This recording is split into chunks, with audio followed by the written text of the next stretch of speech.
All right, let's take a look at a great song that John did called Darcy Farrow.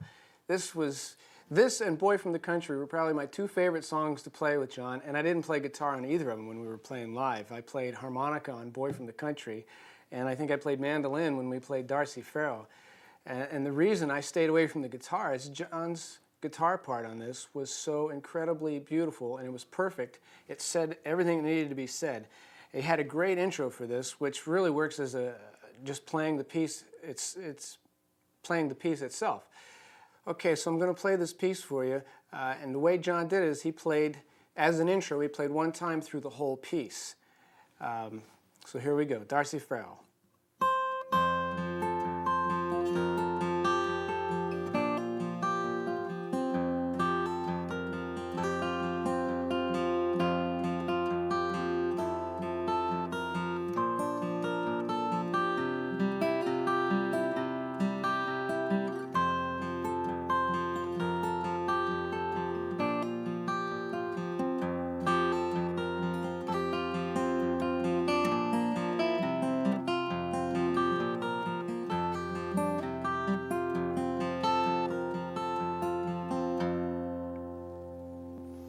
Now that's one time through Darcy Farrow.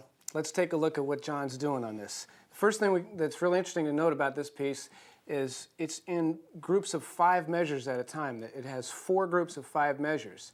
A lot of times we have a natural tendency to have these nice even phrases. And I don't think this was John's part of the tune. I think this is the way it was originally done by Steve Gillette.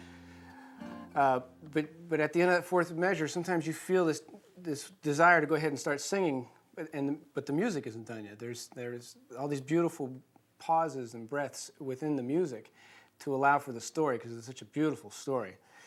So what we're doing is capo this time on the 3rd fret, once again in drop D tuning, and we're back to playing with fingers again. So we start up here on, and once again we're going to call this the 0th fret. So we're starting at fret number 5 on the 1st string, 7 on strings 2 and 3, and we play. It starts with a pickup note on the 1st string like this: 3, 4. Okay, let's look at that measure. I play the pickup note, and then 6th string and 1st string together, and then I play the bass note on the 4th string, 2nd string, back to the bass note, 1st string, 4th, and 3rd. Once again. And then there's a somewhat difficult stretch, but to get the same sound that John did, he had fairly large sized hands, so the stretch was real easy for him. We're going to play this. Okay, so what we're doing, the reason we played this particular finger instead of playing something like this is the beauty of these 2 notes ringing into each other. Okay? So we play 6 and 1 together, and the 1st string is now at the 3rd fret, and then to the 7th fret on 2nd string, 4th string, and then that's the 1st string open, and then 2nd string, 4th string. So let's do these first 2 measures: 3, 4.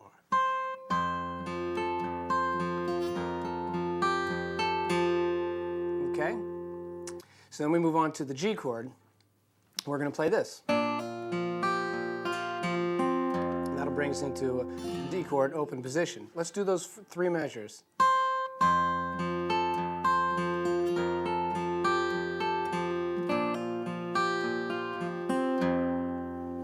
Okay, now we have 2 measures of this D chord.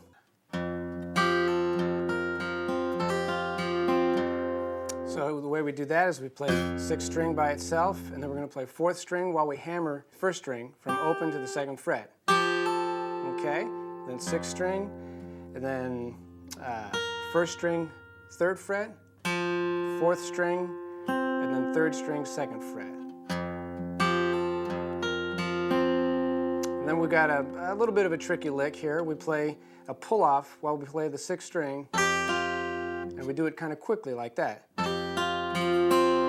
So this is the second measure of D here. Okay?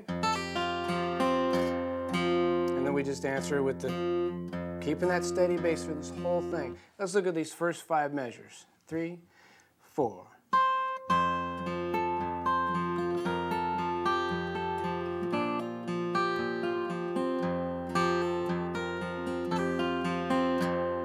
Okay, easy enough. So then moving on, and then we play D major 7, and to help define it, we're going to change our pattern just a little bit. We're going to play 2 strings at once. We're going to play the first and second strings at the same time, and we're going to play the 6th string with those. Okay, so we play first 2 and the 6th together, and then 4, 1, and then 6, 1 on the 3rd fret, and then we're going to go to this G chord with an added 9th, but just for a second. Okay? So we're going to play the 6th string and 1st string, both on the 5th fret.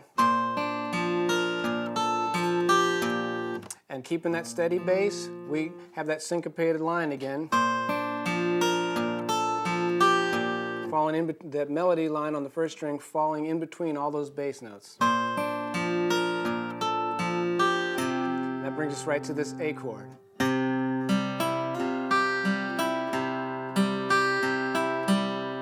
Very easy stuff there.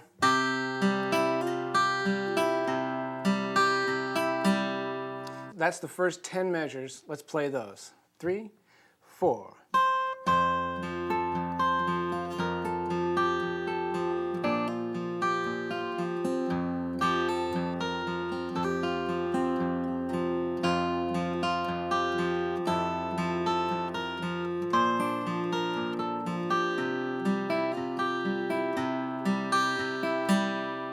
And then we're going to repeat the first 5 measures again.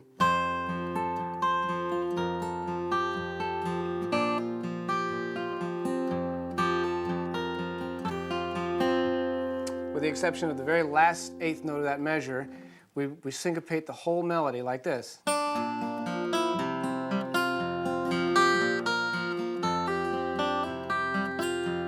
So what he's doing is anticipating each chord 1/8 note early with the melody.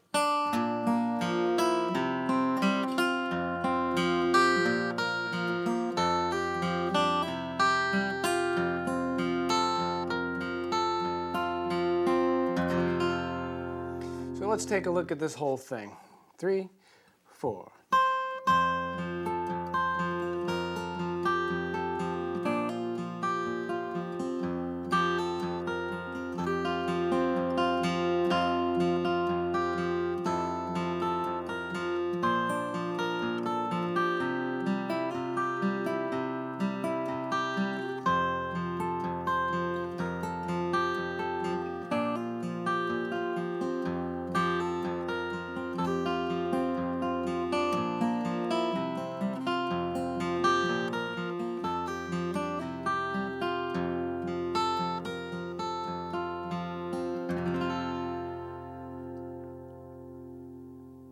I want to thank you for joining me on this tape today. It's been a lot of fun going through John's old songs with you. I hope you've gotten a lot out of it. And if you have, let us hear from you here at Homespun Tapes. We always want to know that we're satisfying what everybody wants to know out there. So I'm going to take us out with a little bit of Darcy Farrow.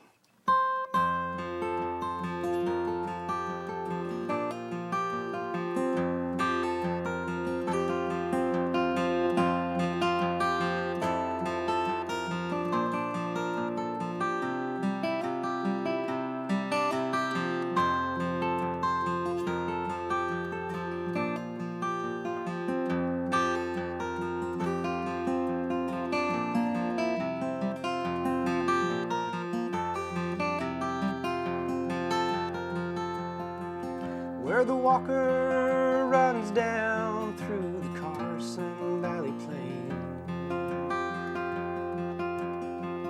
there lived a maiden, Darcy Farrow was her name, the daughter of old Dundee, a fair sweetest flower that bloomed o'er the range. She was courted by a young Vandermeer. A fine lad was he, as I am to hear. He gave her silver rings and lacy things. She promised to wed before the snow